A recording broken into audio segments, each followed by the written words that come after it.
Ever since the beginning of human history, we have always been curious about our surroundings, sought answers to existential questions, and strived to uncover the mysteries of the universe. Thanks to our rapid advancements in technology and scientific methods, we've managed to unravel a large part of the inner workings of our being. However, there has always been another world beyond our physical plane of existence that has captivated us by always remaining hidden from our perception. We've tried using science, religion, and even philosophy to understand it, but it remains a vague abstraction beyond comprehension. What if that realm could be realized and humanity could find the secret code that constitutes our existence? It would be a groundbreaking discovery. There is one big caveat to all this though. Inside those metaphysical realms, there could exist beings that are far more ancient, powerful, and wise than our collective consciousness. What if those entities were malevolent and their only goal was to cause physical and spiritual suffering to humanity? Today we'll be exploring Ether Experiments, an analog horror series exploring the dimensions beyond physical reality and the horrors within the hidden realms of the mind. In short, it's about an agency exploring theoretical and experimental realms, using techniques to stimulate the senses and observe the unknown. Of course, things go downhill fairly quickly, including cosmic horrors beyond human comprehension. It's also worth noting that if you're sensitive to flashing and strobic lights, loud sounds, and cognitive hazards, you better skip this one, as things get crazy right off the bat. In any case, despite being an ongoing series with an exciting premise, it has not gained momentum yet. Hopefully today we can kickstart this little gem and give it the attention it deserves. So sit back, relax, and prepare to witness unreality. The first tape is titled Induction, and it serves as an introduction to the Ether Agency, its purpose, and its mission statement. We begin with a monologue from known writer and philosopher Alan Watts. For those not in the know, Alan Watts is a self-titled philosophical speaker, famous for popularizing the ways of Buddhism, Taoism, and Hinduism to the West. Although most of his material was published during the 60s and the early 70s, the rise of the internet and spiritual enlightenment has made his work significant again. Although I'm not nearly smart enough to explain his teachings, I'll do my best to summarize them here. Life is an illusion that can be interpreted by opposite concepts. Understanding this allows us to expand our mental horizons and feel the purpose of our existence. And that in itself creates endless possibilities, like for example having the power to dream beautiful, wish-fulfilling dreams, lasting for however long we want. On the other hand though, we could have nightmares not under our control. The video suddenly changes into an abstract montage of colors, shapes, and monstrous creatures. Unpleasant messages flash for a few moments. Your life is not your own. Free will is a delusion, just like your prayers. God doesn't even know what you are. You are created in our image, not His. The terrifying montage ends and we return to the original presentation.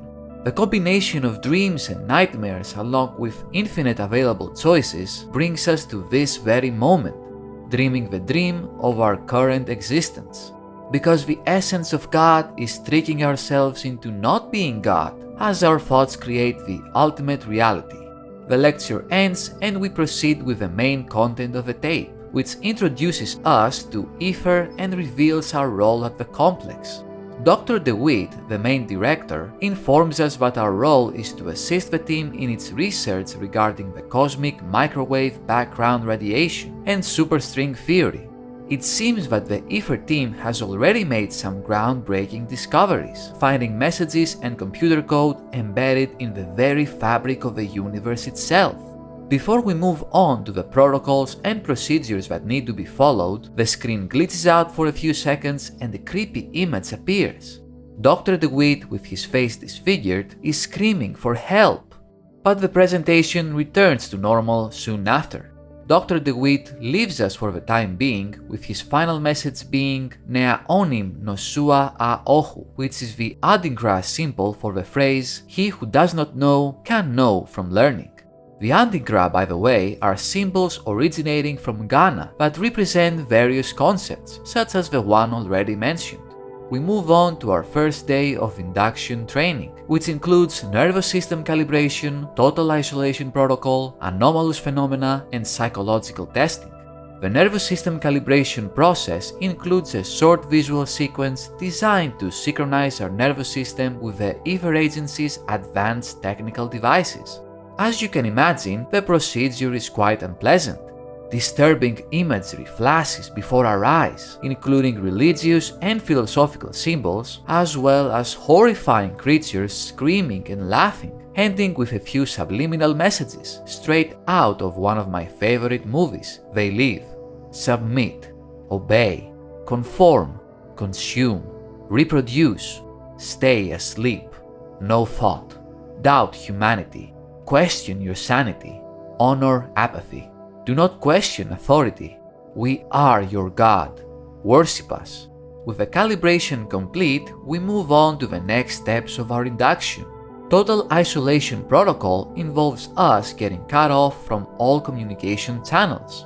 Anomalous phenomena such as psychological disturbances and electronic glitches are a possibility all staff members should be aware of and prepared for.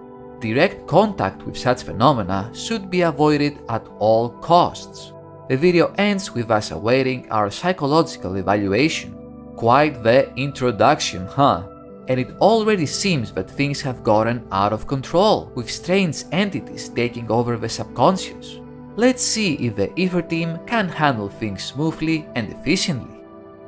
The second tape, titled Origin, describes the events that led to the creation of the Ether Agency and its initial encounter with creatures from beyond the realm of reality. It all started in 1976 with Cameron Swan, a child prodigy who uncovered mysterious equations hidden within the cosmic background radiation while at Stanford University.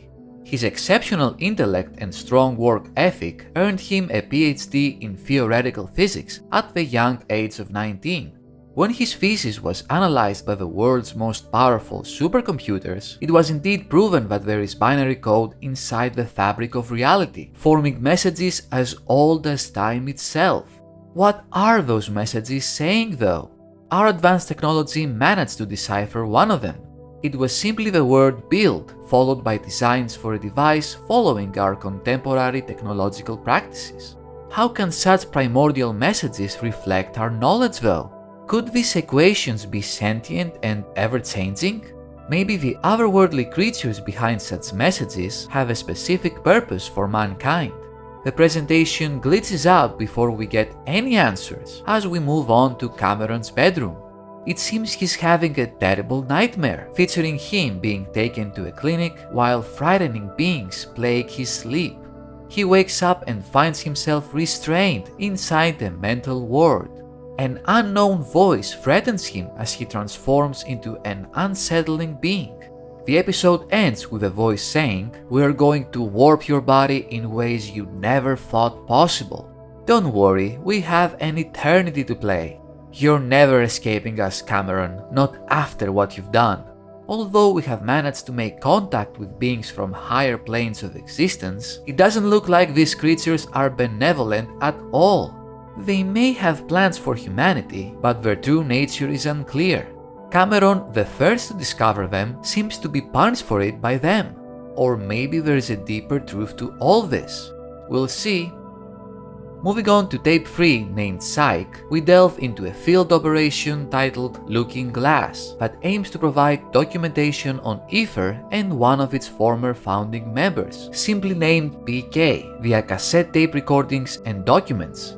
The investigation starts with a clinical interview conducted on January 25, 1980 by the Psychiatric Hospital of Berkshire, along with the CIA. The patient interviewed, codenamed PK4815DI, has been detained indefinitely due to a national security risk, diagnosed with schizophrenia, showcasing delusions of grandeur, as well as believing he is a secret operative with the ability to time travel. Moving on to the interview itself, the patient explains that he is a serial killer and believes he's been brought here because the IFER agency is afraid of him and his abilities. In fact, he has killed several hundreds of people using his powers of transmutation to form his victims' darkest fears. However, he says that he was actually ordered to kill all those people by ancient non-human entities from beyond our reality. In regards to the IFER organization, he was responsible for engineering an exotic transceiver that could communicate with the aforementioned beings. During the interview, it seems the patient is talking to them, proclaiming the world is ready to hear the truth and draw their conclusions. Even though he can't see the entities, he can communicate with them through the cosmic background radiation from the Big Bounce.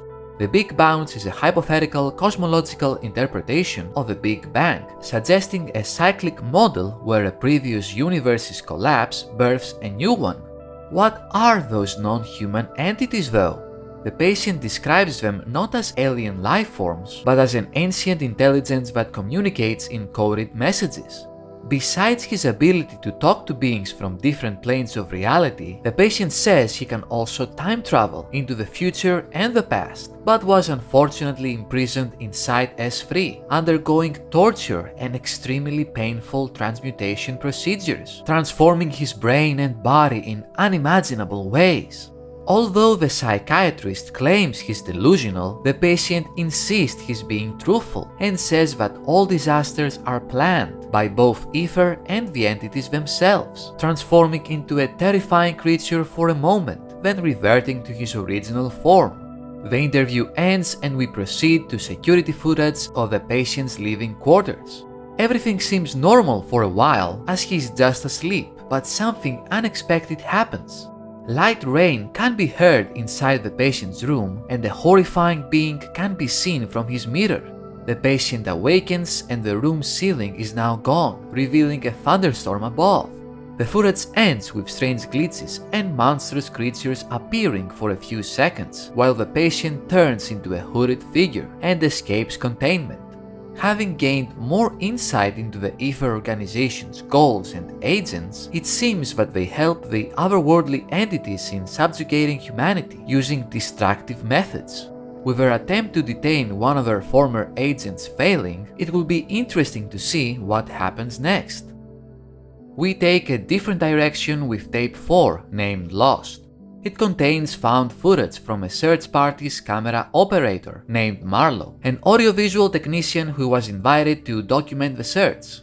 The group, briefed by Dr. DeWitt and the head of security, is searching for an inductee that's gone missing, named Montag, who after his initiation went insane, shouting to himself and chewing his face off. Unfortunately though, Marlowe got separated from the search party and is now lost in the jungle, desperately trying to find the rest of the group without any means to defend himself. Even though there are several outposts throughout the area, he can't seem to find the trail that leads to one of them, and his radio can't reach the agency. He continues exploring and goes through a bizarre threshold that causes electronic interference and a weird sensation. Eventually, he climbs a large hill and finds a giant pyramid in the middle of a forest, in the so-called exclusion zone, a restricted area inhabited by a native tribe. Out of nowhere, the jungle goes silent and the pyramid emits terrifying, thundering sounds. Marlowe, understandably frightened, leaves in a hurry and attempts to contact the agency again, encountering heavy interference. The video ends and the plot thickens. What drove Montag to insanity? What is the purpose of a giant pyramid? Will Marlowe be able to return to base safe and sound? Hopefully, the next episode has the answers we seek. Marlowe's adventures continue with tape 5, as he is still stranded in the jungle trying to find his way back to the IFER complex. Suddenly, he trips over and is knocked unconscious. A disturbing dream sequence follows. Images of nature and contorted faces flash for a few moments, and then we are transported to a forgotten desert. A voice can be heard saying, "I once had a dream where I was a butterfly, fluttering around happily, blissfully unaware of the intrusive terror that is myself. When I woke, I thought, what if I'm not myself who had dreamt of being a butterfly? What if I'm really the butterfly dreaming that I'm a man, a cruel destroyer of life?" Suddenly, the desert disappears and the President of the United States, George Bush, can be seen addressing Marlowe. He says that the world will be destroyed in 2026 by nuclear fire, but it's a disaster that can be prevented by only one person, Marlowe himself. The President issues a direct order. Marlowe must kill Dr. DeWitt as brutally and savagely as possible. He is a psychopath who will kill everyone through nuclear war and must suffer for his sins. Marlowe must torture him within inches of his life, then put a gun to his head and finish it all. After that, images of military warfare and terrorism can be seen, as well as a maimed Dr. DeWitt struggling to stay alive. We then return to the desert and the voice continues. When this thread of life reaches the abyss, this question of reality becomes immaterial. Whether we're the human or the butterfly, it all ends the same, with horror. The soul trapped with a trick, memories incinerated. Our essence melted down, a cruel cosmic recycling center. Our suffering is their joy, our genocide their rapture. We must escape this cycle, entering the realm, destroying it from within. A ghost in the machine, spreading like a virus until they are decimated. This is my dream, not of a person or a butterfly, but the tortured becoming the torturer. Suddenly, an emergency alert appears, and its message shows the grim future awaiting humanity on April 23, 2026. Complete annihilation by nuclear weaponry. And it's all Marlowe's fault. Images of hellfire, explosions, and utter destruction flash before our eyes as mankind reaches its bitter end. And then we return to the voice's monologue, as it says, inflicting pain and agony beyond words. Vengeance, horrific and bloody. This is my dream. This is our dream. Marlowe wakes up from the nightmare, picks up his camera, and regains his composure. Lost in the jungle with no way out, he keeps on exploring, encountering Montag, armed with a knife, but thankfully he manages to hide in time and he doesn't see him. His troubles don't end there though, as his next encounter is far more horrific, as he enters the exclusion zone. A portal appears in the distance, with figures wearing red cloaks emerging from within. Unfortunately, one of them sees him and lunges towards him. Marlowe screams and tries to run away, but the video cuts off abruptly, ending things on a cliffhanger. And that's all the episodes we have so far from the Ether Experiments YouTube channel. Before anything else, I'd like to address the elephant in the room, the use of AI visuals. This is nothing new, of course. Many analog horror series use AI-generated content for various purposes, but here they seem to be the main focus regarding the project's visual aspect. The use of such content raises ethical concerns and is frowned upon for the harm it causes to artists and art itself. If it's something that turns you off from viewing this series, it's perfectly understandable. From a strictly technical aspect, I found the visuals to be pretty hit or miss. The more abstract effects were quite interesting and created a good representation of distorted dreamlike sequences, as well as incomprehensible creatures. However, most of the time they felt uninspired and outright goofy. Thankfully, as the series progressed, their use decreased, and I appreciated the shift to more realistic and minimal found footage. It effectively created a tense atmosphere of imminent dread. Overall, the premise was very interesting and all the lore throughout the series was captivating, while I also enjoyed all the references to philosophy, religion, and scientific concepts, as well as movies such as They Live and Altered States. Great movies that you should definitely watch. I'm eagerly awaiting to see how the plot continues and hopefully the visuals become more handcrafted. It will improve the project's technical aspect and give it a more unique feeling. If the earlier episodes get revamped in such a fashion, it'd be even better. Anyway, it's a fantastic channel that deserves more recognition, with an engaging story, intriguing episodes, and deep lore. And that's all I had to say about the Ether Experiments Analog Horror series. Thank you very much for watching, I hope you enjoyed it. Leave a like if you did, comment your thoughts below, and subscribe for more stuff. You know how it goes. You can also support me on Patreon or become a channel member for early access to my videos and other perks. Have a great day, and until next time, take care and have fun.